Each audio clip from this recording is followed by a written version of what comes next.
Dungeons & Drimbus is rated R for rude language, rough violence, and raunchy humor. I do declare, here's what happened previously on Dungeons & Drimbus.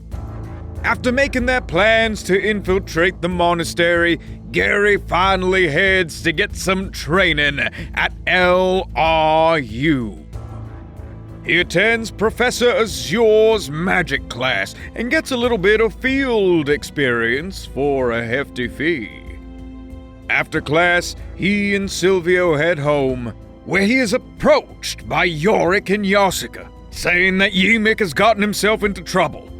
Gary heads off in a hurry to discover Yimik being attacked by a vampire. I do declare, Your Honor is back in session.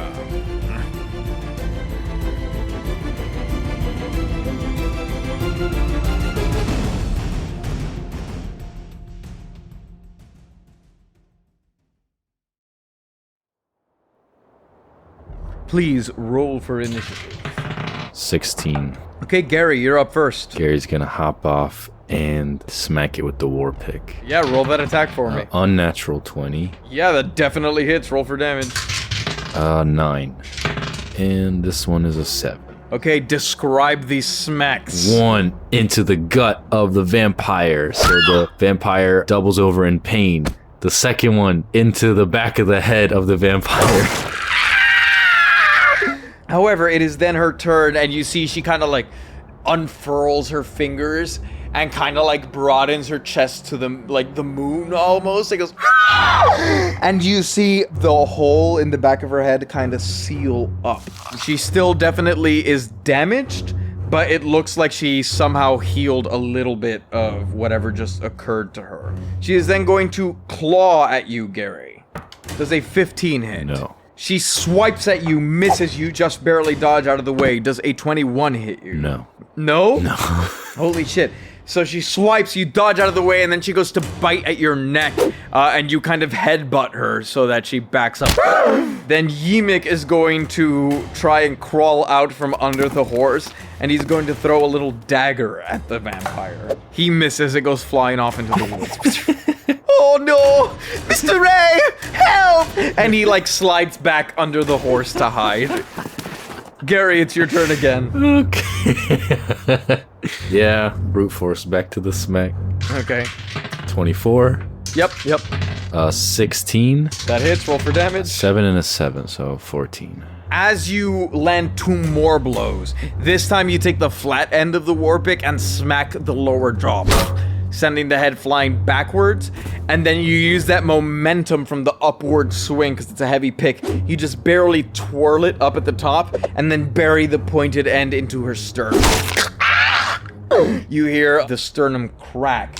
However, you can tell that for some reason, these piercing attacks that the war pick is inflicting are not super effective against the vampire spawn. And then it is her turn again, and you see once again some of those wounds begin to heal up a little bit. The wound on the back of her head from the first attack fully finishes closing as she turns to you hissing.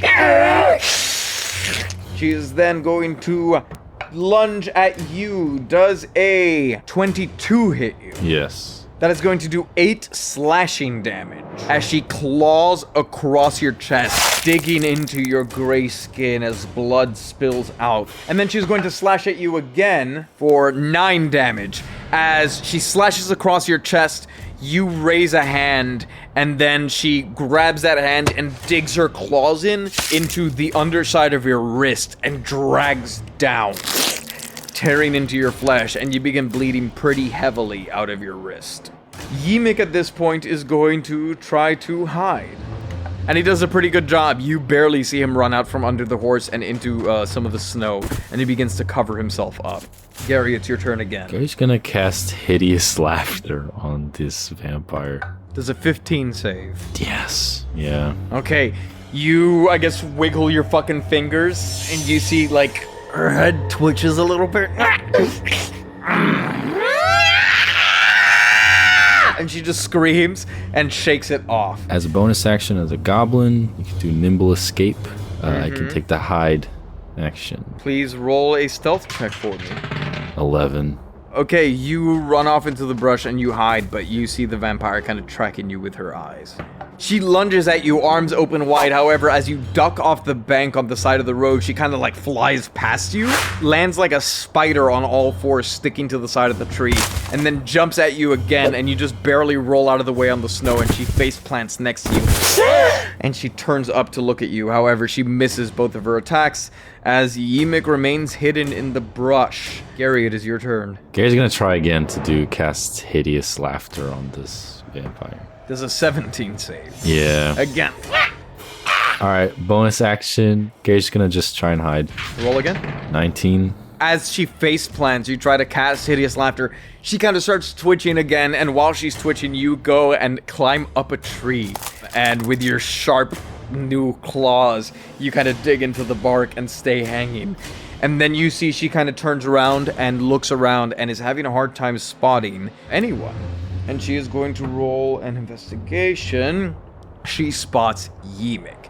And she is going to leap towards Yimik with incredible speed, claws open. However, since he's on the other side of the bank, that movement takes her turn. But she is now right on top of him, and Yimik goes, oh, good gracious, no.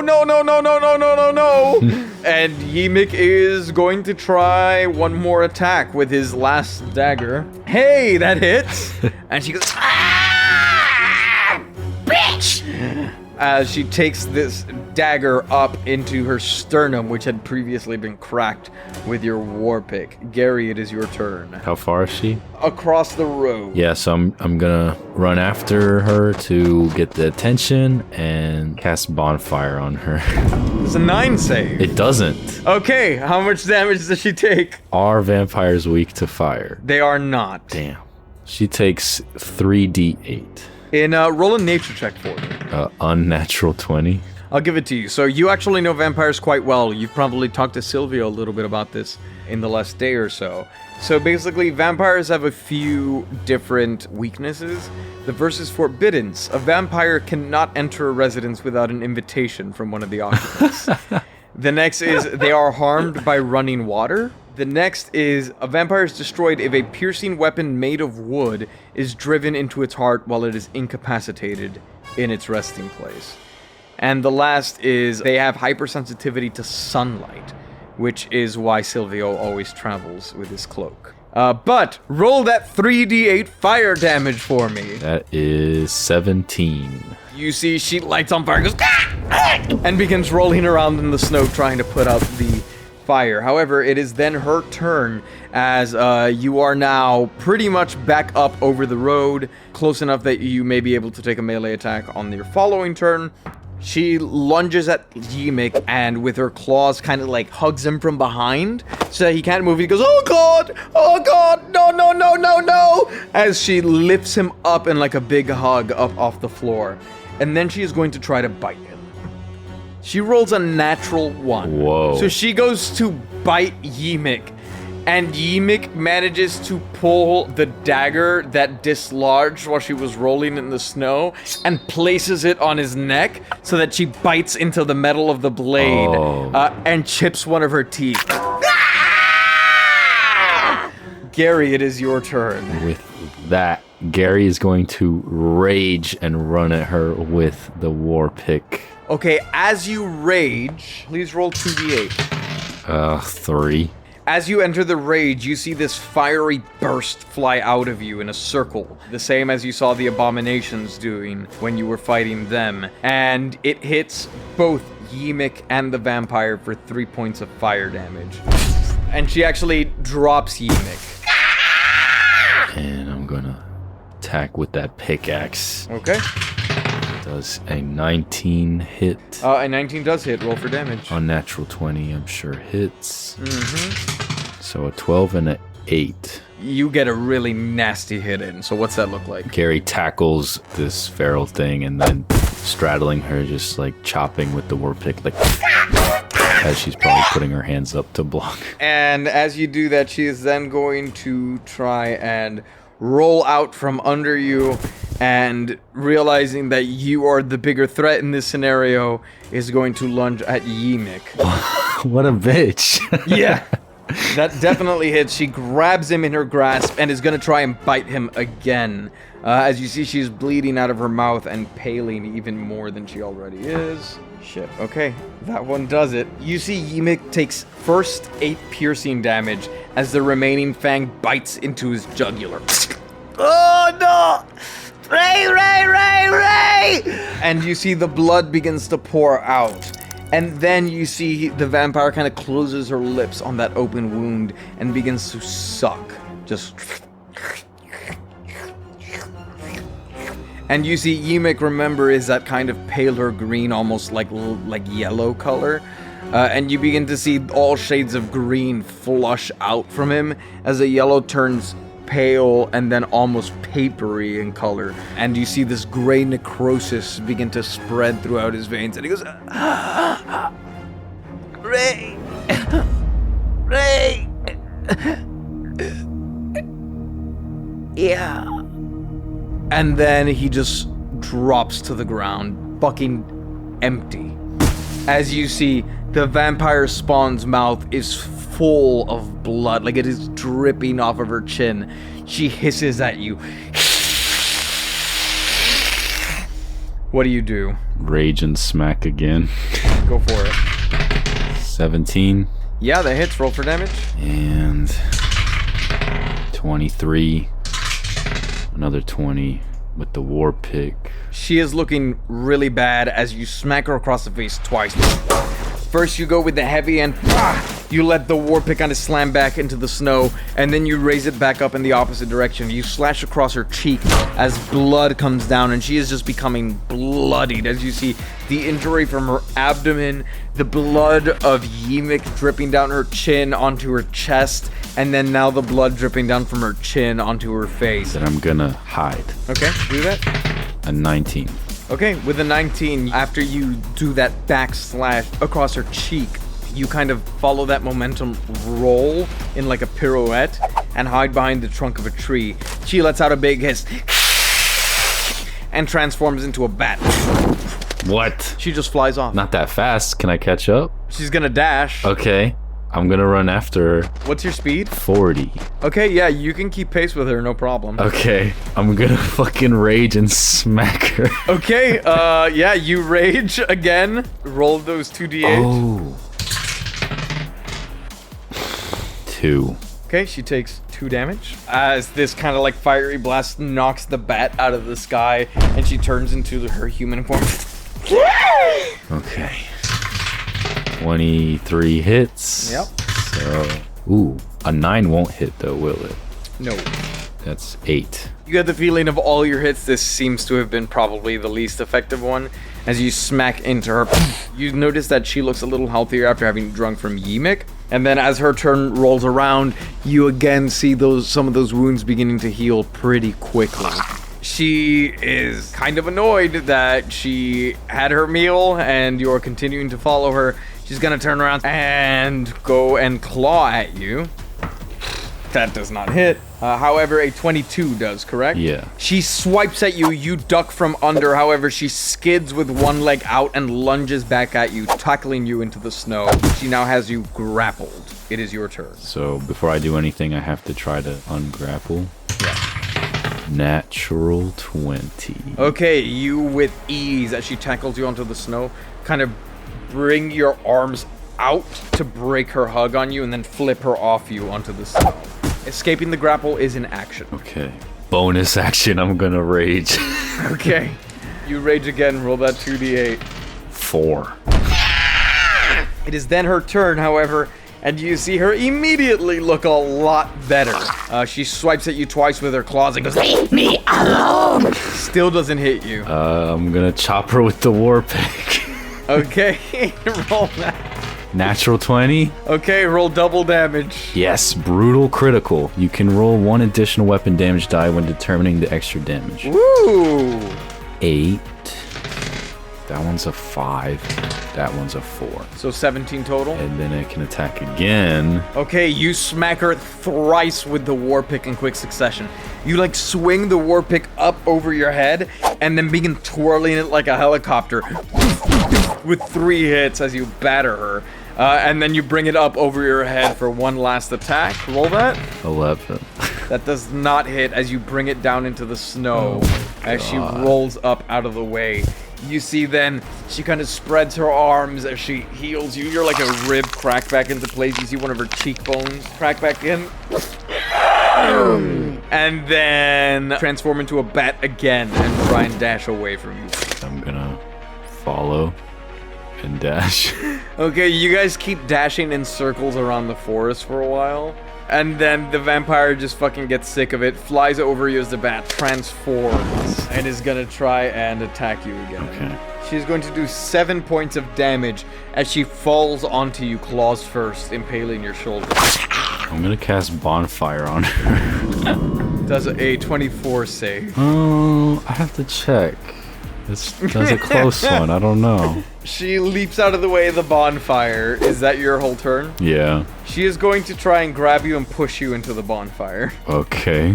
She rolls a natural 20, so please roll a dexterity saving throw. Okay. I need a 14. I got a 14. Okay. She pushes you into the bonfire. You fall. You feel the flames licking at your back. And then you, like, extend your arms out behind you as you're falling backwards into a handspring.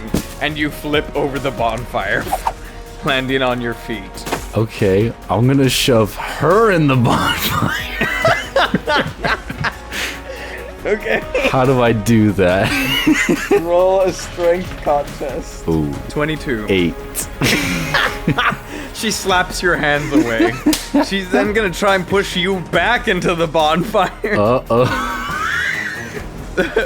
Roll a strength contest. She got a 6. 19. Okay, you slap her hands away. No, I'm just gonna cast a bonfire on her. Okay. 11. Yes! Burn for 3d8. It's 22 damage of burning. Yeah, she takes 22 points of damage. She begins rolling around again in the snow. This time her hair is burning, leaving bald patches on her head. And she goes, and then kind of exposes herself to the moonlight again. You see the flames go out. Some of the burns heal over. Can I do a bonus action? Yeah, take your bonus action. Fury of the Small. When you damage a creature with an attack or a spell, and the creature's size is larger than yours, you can cause the attack or spell to deal extra damage to the creature. The extra damage equals your level. So my level is 11. So I'd like to give her 11 extra damage. She begins to heal in the moonlight, and then just like your flames rage back up. And she goes, and the flames actually begin to shoot out of her mouth. And she goes, and begins to run around, flailing in circles. She begins smashing trees over, and then just kind of runs and hits her forehead against a tree, and falls in the snow. As you hear the sizzling of the vampire's skin. I chopped the head off with the war pick. Okay, you do so. It takes a while because the war pick does not have like a cutting edge. You just kind of smash the neck away. I'm gonna loot the body. Okay, you don't find jack shit on the body. I kick the head away like a football. I guess roll an investigation check for me. 15. Okay, that's pretty good. Give me a medicine check. 16. You notice that basically this is a vampire, so it is an undead. And so a lot of its body is frankly kind of gross. But you notice on the body some things that aren't necessarily a result of vampirism. You notice these kind of sores and pocks as the head comes off, like it is just coagulated, nasty blood inside, which you get a feeling that is probably part of the undead. But it actually, as you see the exposed throat, you see that the throat is inflamed. Maybe from like coughing or from some sort of extreme activity. And you get the feeling that this vampire may have been sick or carrying some kind of illness. Just to be sure, Gary's gonna chop a branch off a tree. Okay. And he's gonna take the branch and stab it right through the heart of the decapitated vampire. You stab it through the heart, and you like immediately see the body kind of wither a little bit, and you're almost like, okay, now it's dead. As you hear, Just gonna kick the head like a football. And now Gary's gonna make his way back to Yemek and the horse. Yep, you ran a little ways in the forest for quite a while, so it takes a second as you come back. The adrenaline begins to wear off of your system as the rage wears off. You see the bloodied, gored horse, and then you see the kind of grayed up Yemek just lying in the snow. Gary's gonna check for a pulse. Nothing. Gary has to be sure. He's gonna take the branch from the tree and drive it into Yemek's heart. Ugh. Yeah, you do it. It just kind of breaks through the body. While you do see the wound, no blood oozes out. Gary's gonna search Yemek's body. Between Yemek and the horse, you find Yemek's pack. There are a number of materials inside, along with the list that Barnabas had made. So you get the feeling that he had completed at least some portion of the trip, as well as little wrapped packages. One says Yorick on the tag, and the other says Yasuka. They look like they're wrapped like little gifts. Gifts for each other? Gary's gonna take all the supplies and the gifts. Gary's gonna go back to the fucking vampire. Okay. And he's gonna go look for the head he kicked. You find it. Okay. Gary's gonna go back to Yemek Okay. and look for Megan the Stallion. Megan is a little ways off, because you guys had kind of ridden past them and then turned back around, but she's there. And gonna ride back into town. Okay. You ride back into town, and as you approach the royal palace, are you bringing his body? No, I'm bringing the head of that vampire. Okay.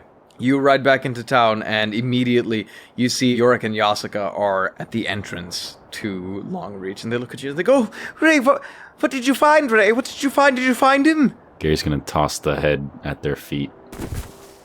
What does this mean? I found him. And, this is his supplies. He didn't come back because of, this company he made. Oh, they just kind of stare at the head and just keep making, like, noises. Just, and then you see both of them just, like, drop to their knees in the snow. Almost, like, screaming, but, like, no noise is coming out. Oh, man. I know that. Yeah. I'm gonna hand them the gifts. You place them in the snow next to them, but, like, they're, like, non-responsive at the moment. I'm gonna pick up the head that I tossed. You pick it up, like, it's no longer in front of them, but they're still just staring at the ground. And, I'm gonna go find Jorgen. Okay. You find Jorgen helping clear out the mess from the mine demolition. All right. A sight for sore eyes. He, like, stretches his back, and you just hear... And he goes, how's it going, lad? Not good. Oh, no. What happened? This happened. He pulls out the head. A vampire? Yep, we're down another one. Yemek. Oh, gods. I'm sorry. How did it happen? I found him, and, he was under attack. I couldn't stop her. She got him. And, she put up one hell of a goddamn fight. Did she say anything? Was there any motive? Any indication? It didn't say anything. Just feeding, I guess. Crap. I'm sorry, lad. Do we need to have a burial? Or? Probably not necessary. I don't know what's going on, but I think they're getting stronger. The vampires? Yeah. Do you think it has anything to do with the monastery? Yeah, whatever it is, it's time sensitive. I got the feeling. I'm glad. I don't want to cause a panic, and it's not anything confirmed at the moment, but I've had some people heading out to the forest for supplies, and they think they've been seeing more frequent patrols from the monastery. Patrols? Aye, more vampires just searching the areas around. I don't know if they have anything to do with Logan, or whoever stole the gold, or anything else, but whatever's going on, I feel like they clearly must know something happened here at Longreach. They must be suspicious. Well, we got a few days left, but we're gonna need to probably bolster defenses. At least Yimik, got the supplies. I got it. Ugh. Didn't go in vain, I suppose. I'm sorry, lad. This is not normal. This is not the way it's always going to be, I promise you. And it was close. It was so close, but... Vampires are no joke. It's the only reason I haven't dared to go to the monastery myself. You think I feel good about my son being in there? No. Was your son a priest or something? He's a monk at the monastery, Something tells me they need your son. Well, hopefully that means they've kept him alive. Exactly. You keep, doing what you gotta do. I'm gonna go to Barnabas. Okay. Stay strong, lad. Yeah, you too. And you head up to Barnabas. You see, Barnabas is sitting up in a chair. He's kind of like jerry-rigged, like a little, workstation over his chair, where he can kind of stay reclined a little bit, but he has a lot of space to work his textiles and everything. And he looks and he goes, Ray, a pleasure to see you, my boy. Hey man, don't you take a break? You need some rest too, you know. And you need these cloaks. Touché. Just gonna put the supplies, like, on the desk, I guess. Where'd you get these? Yimik got him. Oh, well, give the boy my thanks. He's a good boy. Yeah, he was. he just looks at you.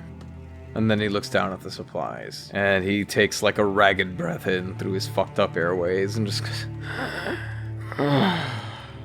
Shame.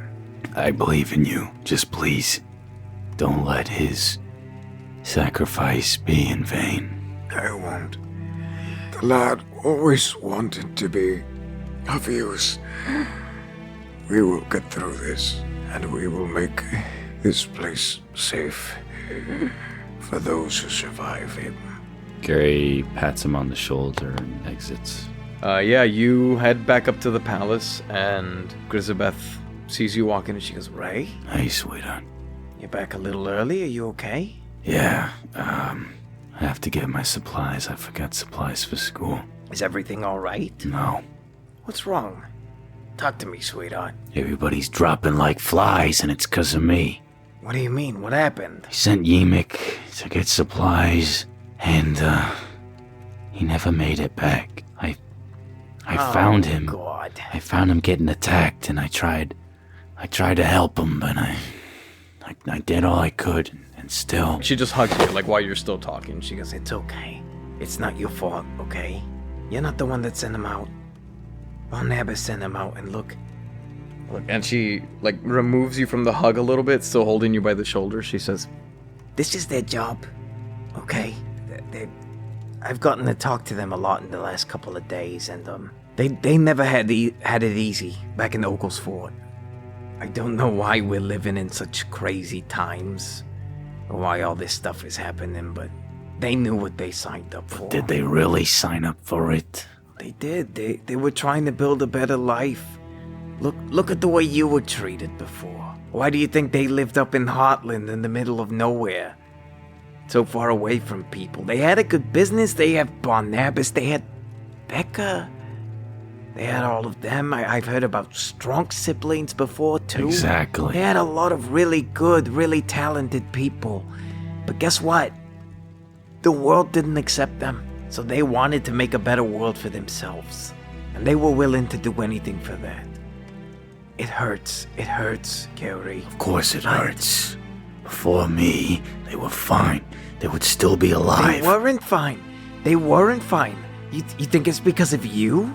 Strunk had 2 siblings who died when that monster attacked. And if it wasn't for you, Barnabas would have died in that rubble. Okay, so what? And then where would they have gone? Becca, Amick, Strunk, they're all dying just because None of that was your fault. I'm fumbling through telling them what to do, but I don't even know if what I'm doing is right. And I don't know. I feel like I'm getting everybody killed. You're not, Gary, you're not. Sweetheart, I'm sorry you've had to live through all of this. This is not what a normal life looks like. And I don't know what's going on in the world, but things are changing. Something is deeply wrong. Look at all these monsters we keep running into on the road. Look at all this corruption we see everywhere. With the Judge King and the stuff that's going on in the monastery. That's not how a functioning society works. But if we don't have people like you, if we don't have people like Stronk and like Yemek, then the bad guys are gonna win. It's the reason they follow you. It's the reason your son looks up to you so much. He thinks you're a goddamn superhero. 'Cause you are. You're willing to make the calls that, frankly, nobody wants to. But that doesn't mean it doesn't weigh on you. I can see it. But I think that not making the decisions would weigh on you more. Because one way or another, as a lawyer, as a friend, as a hero, for lack of a better word, you've always been predisposed to helping people. So don't let the bad guys get you down, okay? Because if you give up, then who's gonna fight for Jeremiah? Maybe you have to. I cannot do this alone. You might not have a choice. What do you mean? We still haven't fixed me. And I keep putting us in more and more danger. More and more danger? More than the people who were coming to kill us in our own home? Yeah, we have something here. We're building something. It's gonna be okay. We just gotta iron out the kinks, okay? I hope you're right. I have to get to class. I love you, okay? I love you too. Okay. I'll see you tonight. Yeah. And you exit the royal palace. You meet up with Silvio, and you guys begin heading to class. Silvio can tell something is up, and so he asks you what's wrong, and you fill him in, and eventually he says, I'm so sorry, Ray. You should have woken me up. I would have come to help you. Well, you need your sleep for class. How come you're not there now? I was waiting for you. I didn't think it would unfold like that. Yeah. Wish I did too now. I know I'm not the most skilled, and I don't expect on you to count on me for everything, but I hope that you know that I am here, and I can help in whatever ways I can. Don't feel the need to push through these things alone. That's why I asked you to come with me to LRU. Let's try and forget about this for now, and let's go learn some magic, yes? Yeah, let's go. And you guys head to class at LRU. We're halfway there. This is the halftime ad with Nikki B. And that is my unfinished business. Holy shit, Scruffles. I didn't know you had a wife and 12 beautiful children. You never asked. How did you find the time? Where even were they? You live in a cage on my desk. You never locked the cage door. And now they've been taken by the same clan that tried to kill you and me in ninja training. Yeah, that's what I said. Why didn't you say something earlier? Well, I tried to tell you last episode, but you were too busy plugging geekgrindcoffee.com/trends. Right. Well, we gotta get a move on. Yeah, but first, we need some good lessons to get into the vengeful spirit. Yeah, something epic. Perhaps even eldritch. That's a good point. You never know what powerful deities we may need to make bargains with to save your family. My Scruffess and the little Scrufflets.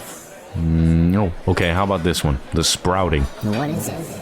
An Eldritch Horror actual play podcast set in a completely homebrew apocalyptic future where eldritch plants have taken over, magical bargains twist the fabric of reality, and each survivor struggles to trust their own senses as they try to see their goals through. Let's check it out.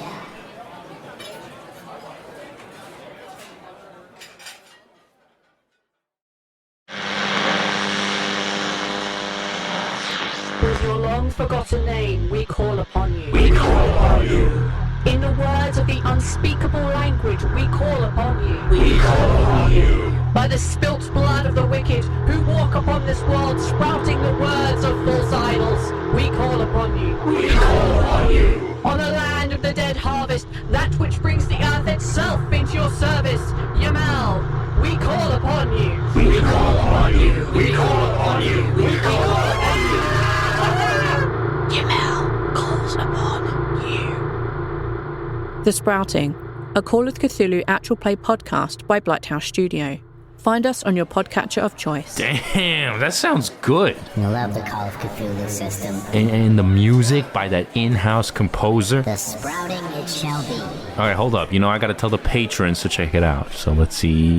Hey, guys, found a cool new actual play. Check out The Sprouting wherever podcasts can be found. Okay. Sending to... Queso Loco, Jerry Benetatos, Victoria Madrid, Greta and Beignet, Alex Scapes My Ass, Ace Andrews, Regina Russell, Salty, St. Malvos, Jordan Cobb, The Unnamed Rogue, John Gillette, NB Star, Doubtful Guest, Michael Rectors, Davis Walton, Denny, Dewdrop, Myth Mouse, Callie Wolf, Brendan and Bishop Bridge, Twiglets, Joanna Westberger, Stan Sitzman, Scrambles, The Death Dealer, Aaron Adams, Nathan Mezen, Ruth Anatos, Morgan Lawson, Stone Apenda, Melissa Rain, Sensational, Butts Aplenty, The Lone Trumpeter, Normally Me, Dane Kolhoff, Luna, The State of Alaska, Faust the Heavenly Demonic Monster, and Mosh Coffee. Send. Now let's get those scrufflets.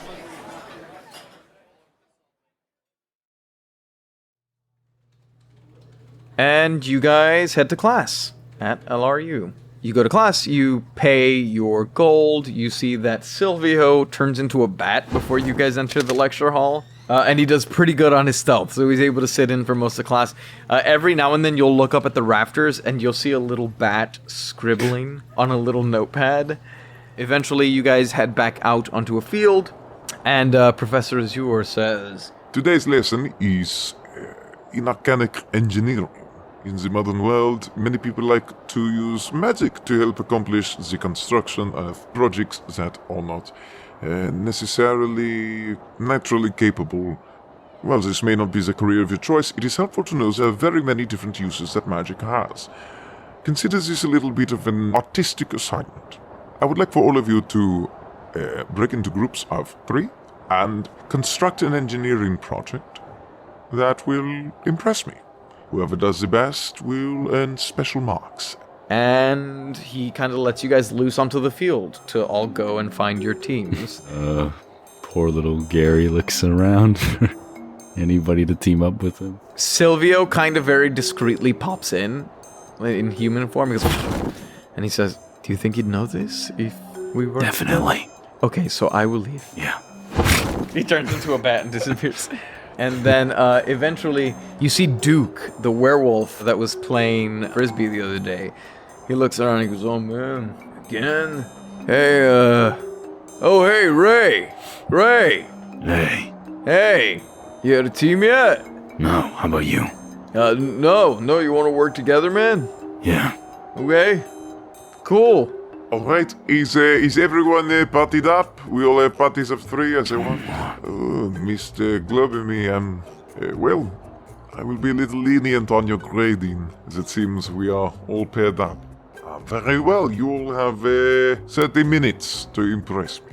Do your best. Okay. You got any plans? Yeah, let me see. Gary starts fumbling through his pamphlet. Here we go. Puts the pamphlet down, starts wriggling his fingers, looks ahead of him, then looks back at the pamphlet on the ground while he's still wriggling his fingers, and he's gonna attempt to do Galder's Tower. Okay, what level spell is that? That is a 3rd level conjuration spell. Okay, give me an Arcana check. 8. Alright, so you're gonna do Galder's Tower, and what do you want me to do? What do you know? What school do you practice? I'm kind of undecided right now, you know? Like, I needed to be in here to get my scholarship, and so I'm a little bit generalist right now. I'm trying out all the different schools of magic to see what I like. Is there one you're particularly better at? Good at? Evocation's pretty cool. Let me see. He starts like flipping through the pamphlet. It kind of looks like this is his first time looking through it. And he's like, I could try dancing lights, maybe? You can make it look like the little castle, you know, like a little party castle, like a boom, boom, boom, boom. Maybe. What about Snillock Snowball Swarm? He wants, like, engineering, right? It could be like a war tower, you know? It could be us showing a how you can engineer an instant fort, you know, and if we could create like a magic device that does this automatically, then it could like revolutionize warfare or something. So, All right, look, trust me, man. Look, what do you want? Do you want a war tower or do you want a party tower? party tower. Party tower it is. You got it, dude. Okay. And you guys begin preparing. One group creates basically a version of like multiple small floating discs that then can collapse to be a very diverse ladder, basically. So you can cast it to then create a bunch of stepping stools for however far you need, or however high you need. Because Okay, that is very interesting. Very good job. Okay. one dude creates, kind of like Andrew did in the theater, creates like a giant illusion of a snake, like a big monster, and he says, You cannot simply rely on illusions for every single magical problem we present to you, okay? This was an engineering assignment. you see him stamp a big F on his paper. Someone else creates like a mobile forge using shape water and using other magic spells like that. You can create a container to then create things like obsidian or stone if you need to on the spot. And then one group creates a really interesting engineering contraption using a little bit of druid craft. Basically, it is like this floating like terrarium where the roots of the tree create this basin with water, and then using shape water, you can make it look kind of like a snow globe almost, but with like active weather. You can make it look like it's storming in the ocean, which is just a little bit of water. You can make it rain. You can kind of recycle the water into different areas. Oh, that is very cute. I would buy that to put in my living room. I like that one. Okay, Ray. You impressed us yesterday. What do you have for us? Your professorness, we present to you Papa's Instant Party Tower. Ray, take it away. And Gary's going to cast Galder's Tower, conjure a 2-story tower made of stone. Each level is 10 feet tall, and he's gonna make it an observatory with a telescope and maps of the night sky. Okay, you begin to cast Galder's Tower, and we see stones kind of apparating out of nowhere, like as if it was a crumbled tower, and then watching it in reverse kind of build itself. We see Duke begins to kind of like rave dance. And as he's doing it, you see like these party lights begin to like boom out of the top of the tower, and you see the lights kind of being cast everywhere. And then fucking like you do one of the hand twists and you just fucking lose it, and all of the stones come crumbling. And Duke is just kind of continuing to do his little rave dance, going, yeah, and you just see these multicolored lights spinning above nothing. It's a tower of rocks, and there's lights, and Professor Azure looks at you and he says, It was a very interesting attempt, team. However, you need to work on your technique. However, I do applaud you for always attempting to use spells that are new to you. This is the best way to learn. Failure is quite a good teacher. You see he writes an F on his paper and hands it to both of you. And he says, Very well, class. Yes, thank you all for your hard work today. I hope to see you all tomorrow. Class dismissed. great. Sorry, Duke. Hey, I thought it was a cool idea, man. Yeah. Sorry I got you an F. It happens. Whatever. Well, yeah, thanks for partnering with me, man. People normally don't want to partner with me because I don't really know what I'm doing. Yeah, same here. It's not that I'm not trying, you know, man. It's just like, it's hard. Yeah. Yeah. Alright. You're pretty cool. You're pretty chill. Yeah. You're a good listener. Yeah. Yeah. You ever been to a frat party? No. Alright, well, I'm throwing one day after tomorrow if you want to come. You're throwing a party? Yeah. You know that, like, Longreach is, on the brink of destruction, right? Yeah, man, you gotta party like there's no tomorrow. Because there might not be. Yeah. Where's the party? Oh, it's over at the frat house. You're on a frat? Yeah. How come, the frat guys didn't come with you to class? Oh, none of them, I'm the only one in the college of magic. They all thought, the Bard's College would be easier, which, if we're being honest, it kind of is. But, figured, if I gotta go to class, might as well learn how to do some cool party tricks, yeah? All right. Yeah, I might go to the party. I don't know. Dope. All right. Well, just let me know day after tomorrow. See you around, bro. See you tomorrow. He holds out a furry fist. Bump the furry fist. I like your whole shindig, by the way. It's really creepy. I like it. My shindig? Yeah, your body. Oh. It's creepy, huh? Like in a cool way. Like it's kind of metal. Yeah. All right. Peace out, broski. And he runs off. LRU! God, I'm getting old. Gary's gonna go to the lab? Okay. Notably, Silvio does not come up to you after class. Yeah.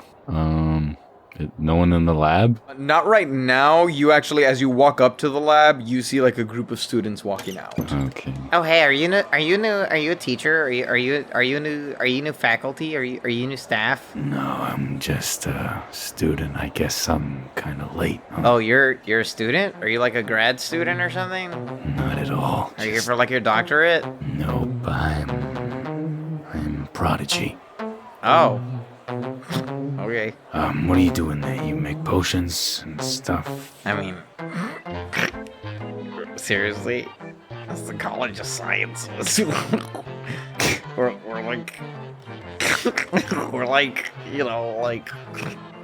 we're studying, science, so we can be, stuff like artificers and stuff. So you make potions? We make lots of stuff, but yeah, we make potions, and sometimes we make devices and wands or whatever. It depends on what class you're in, obviously. What kind of devices have you made? Rube Goldberg. What kind of potions do you make? I can't make potions yet, obviously. Oh, so you're not very good at this, are you? You don't start taking alchemy classes until your third year, okay? Okay, well, since you can't make any potions, I'm gonna go now. Okay, get lost, nerd. Yeah, have a good day. Bye. Yeah, sorry, that was mean. I don't know why I said that. No, it's fine. Bye. Do you want to get dinner or something? What? I'm married. Oh, okay. Bye. Bye. Gary shivers as he walks away. I'm gonna go check the library. Is there any books on potions? In what regard? How to concoct basic potions? Yeah. You can find a lot of different books on potions. Okay. I'm gonna go to the lady or the whatever at the desk, the slug. Yeah. Hey. Hi. Is it possible to not exactly leave with the books, but, bring them over to, say, the lab area, because I have some good notes in these books that I want to use, and take them to the library and then return the books when I'm done? Sorry. If you want to take the books out of the library, you gotta check them out. What I could do is give you pen and paper if you want to write some notes. Yeah, that would be appreciated. Thank you. Here you go. He slides the pen and paper. Gary wants to take notes on health potions. Give me an Arcana check. I will tell you right now, just up front, creating potions is a lifelong pursuit. It is like creating good sushi in Japan, You gotta spend 10 years washing rice. It's a weird comparison. 13. The more you read, and it takes you a little while, the basics of it makes sense, right? The idea behind healing potions makes sense, but particularly, by modern standards, where, you're used to drinking a healing potion, and it heals you, end of story. There's a lot of, very specific science and alchemy behind that is a little dense for you to understand, in an hour. Mm-hmm. But you can definitely write down, the gist of how it works. If what you want to do is go and try and mix one right now, you can try. It's almost certain, though, that it'll come out with, some manner of side effect at the very least. Let me see. Yeah, Gary's gonna try at least. Okay. He's gonna take as many notes he can on health potions and then see Okay. if he can make his own in the lab.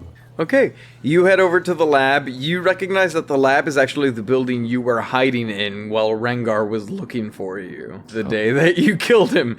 Hi, yeah, how can I help you? Can you make potions? You say it kind of frantically, and she goes, I'm still a student here, so, like, I'm not great at it, but, like, I know the basic theory behind it, yeah. Have you made one before? Not one that I would have drunk, but I've made some. Great. It didn't kill the rat, for what it's worth. What did it do to the rat? The wound healed, but then it didn't stop healing.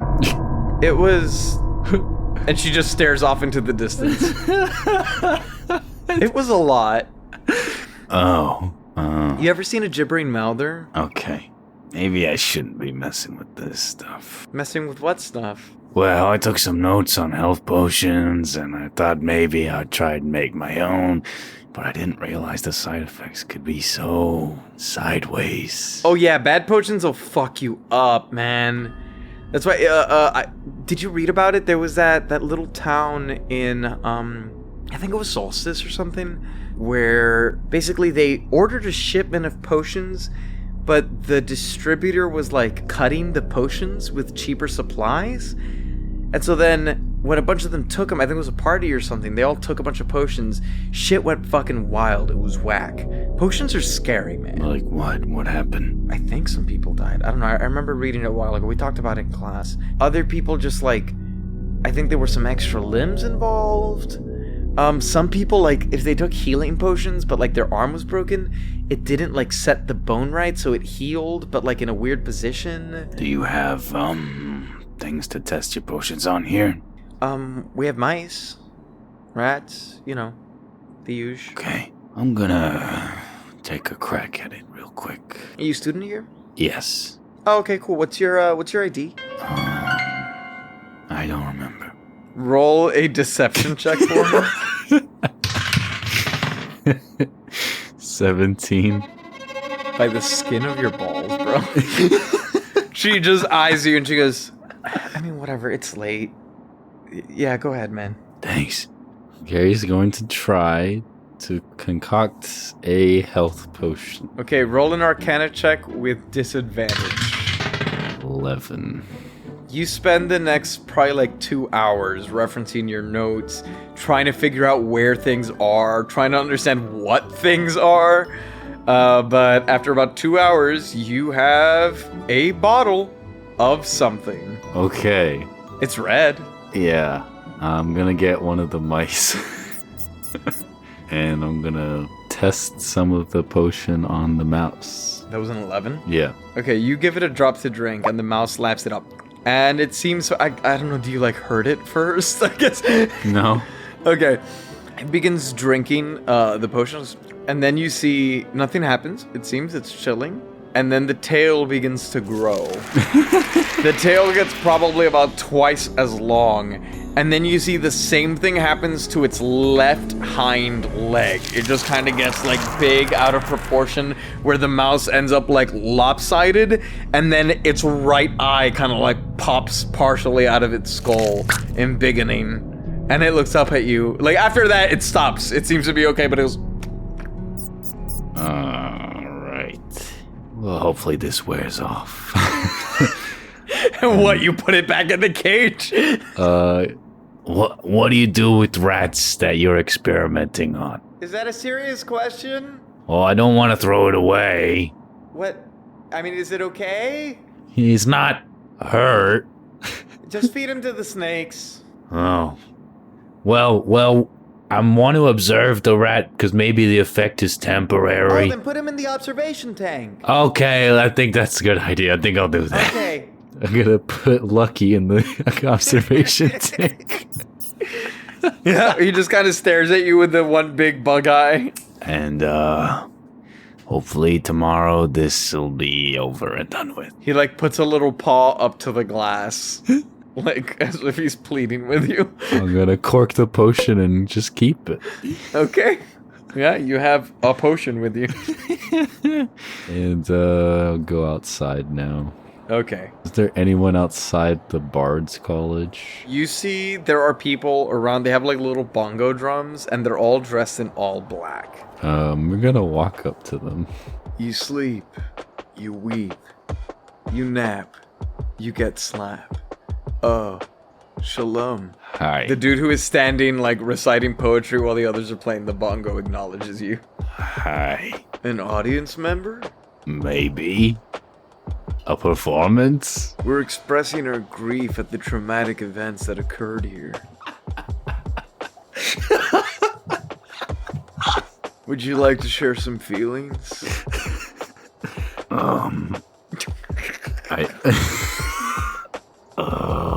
It's okay, everyone experiences things differently. I, for one, shat myself for about 12 hours straight. Okay, I'll just, I was just curious. Hey, it feels really good to let things go, if you want. Come on. And, like, he grabs you by the hand, he says, let us into your brain, little guy. What's up? And he puts a little, he sits down by a bongo. Well, I was just curious what you do here at the Bard's College. No sentences. Oh. Let us know what's going on in your soul, man. My soul? Yeah. Well, I have two souls. Whoa! Oh my god, that's so deep. Go, keep going, go. Well, I have my own, and then there was this guy who kind of accidentally might have killed, and his soul went. Less words, body. More feeling. Go. Pain, suffering, enemy, inside, torment, unsafe, family, help. They all start snapping. Well, so yeah, that's what I was gonna ask. What you do here? Is this all you do? You did it. You did, like, you totally got it. Are you new? Are you coming for, like, sitting classes? I was thinking about it. Yeah, just curious what there is to learn. Well, you know, everything about, like, bardism, everything about barding, everything about being a bard. Like, we're just all about expressing ourselves and doing so in a way that, like, empowers and uplifts others, right? So, like, I say it all the time, like, a bard without a cause is no bard at all. So, like, what's your cause, man, you know? Like, me, I want to help sick orphans. So, like, that's my thing, you know? Like, I'm learning a bunch of, like, magical lullabies. I know a lot of us are reconsidering after the traumatic events we saw yesterday because, like, historically, bards were used in wars, and wars are bad, and, like, what we saw yesterday was kind of like a little war, and, like, so I don't, you know, some of us don't want to be a part of that anymore, like, supporting it, but, like, we're all thinking about it, and we're trying to figure out what we want to do, right? It's about sharing your talents, it's about making the world a better place, right? So, like, what's your cause? I want to help the people of Longreach. That's a really nice cause. Oh my god. That's so, like, charming and, like, local, you know, think local. I love that. Personally, I want to help the people in Opula, you know, where Opal Way is. I heard that they're doing the musical production of The Pocketful of Dead Fish. And I just think that's helpful to people, you know, lots of people suffer with dead fish in their pockets, and so I just want to be a part of that. Okay, wait, so you got singing for the dead, you want to help people of Opula, you want to help sick orphans, but what are you guys actually doing to help them? I like to think we're, like, inspiring, you know? Who? The people, obviously. What, like, people? Well, it depends on your cause. But no one knows about your cause but you guys.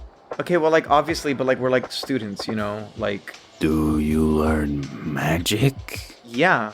Oh, okay. Like bard magic, songs of healing, songs of destruction. Why would you do a song of destruction? I thought you were helping people. To tear down the systems of our oppressors. Oh. Well, that I can get down with, I guess. Yeah. Yeah. So, like, do you want to be a bard or something? Like, we're right now, our cause, like, immediately, is we're trying to get classes canceled for the rest of the semester so that we can process our grief. But next semester...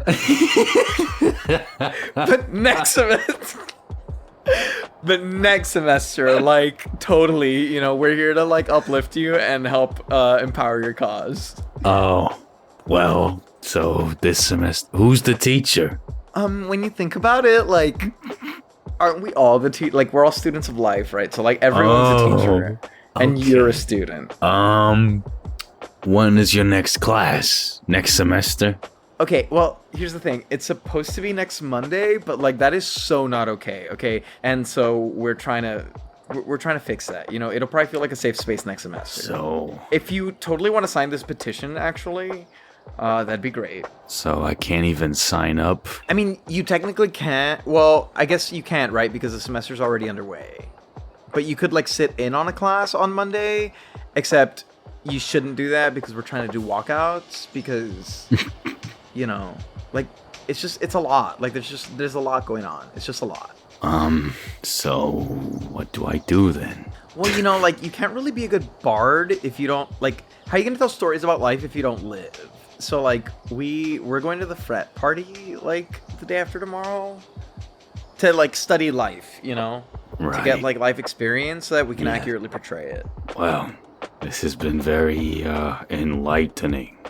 I guess, if there's no classes, I'll just be on my way. Okay, cool, man. I mean, yeah, like, you don't really need school to be a bard anyways, but, like, it, you know, it helps sometimes, so. If you don't need school, why are you in school for barding? Well, you know, like, it's helpful to have, like, good technique and training, and, like, honestly, my dad said that it's about, like, the networking. Like, you meet a lot of, like, people with, like, wealthy patrons and, you know, stuff like that. What kind of patrons? What kind of patrons? You know, like Punky Goat and, like, he's a really cool art patron in Opula.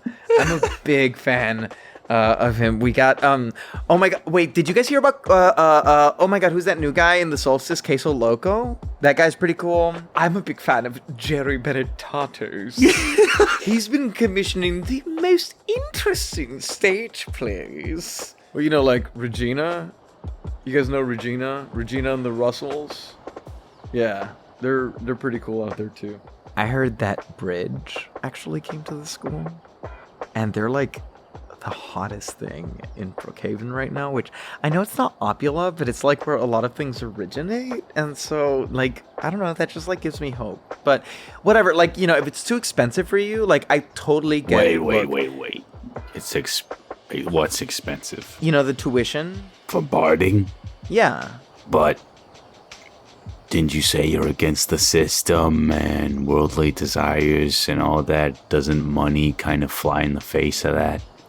Well, yeah, obviously, like, capitalism is bad, but, like, what do you want me to do about it? I mean, like, obviously I'm gonna do something about it, but, like, you know, like, you gotta, it's like,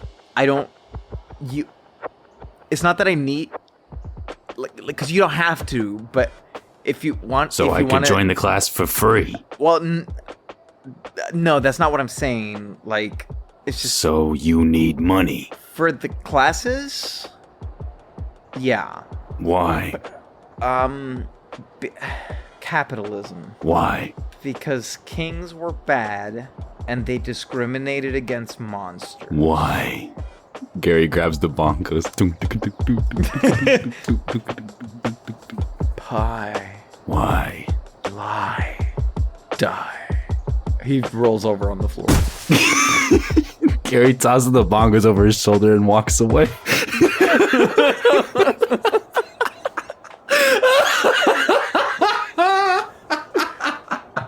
That brought so much negative energy into our space. Oh my god.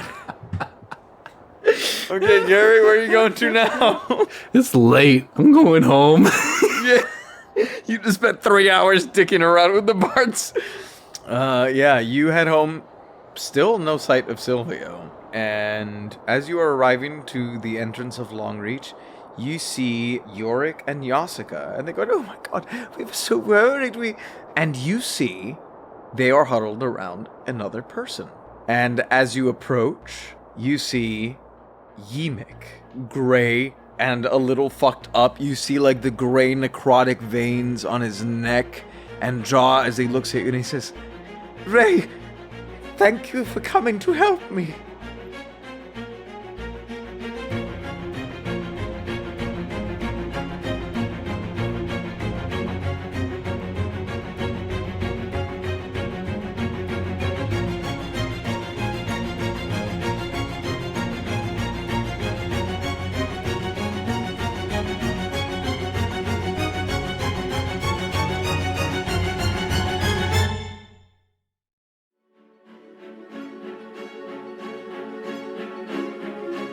This has been Your Honor.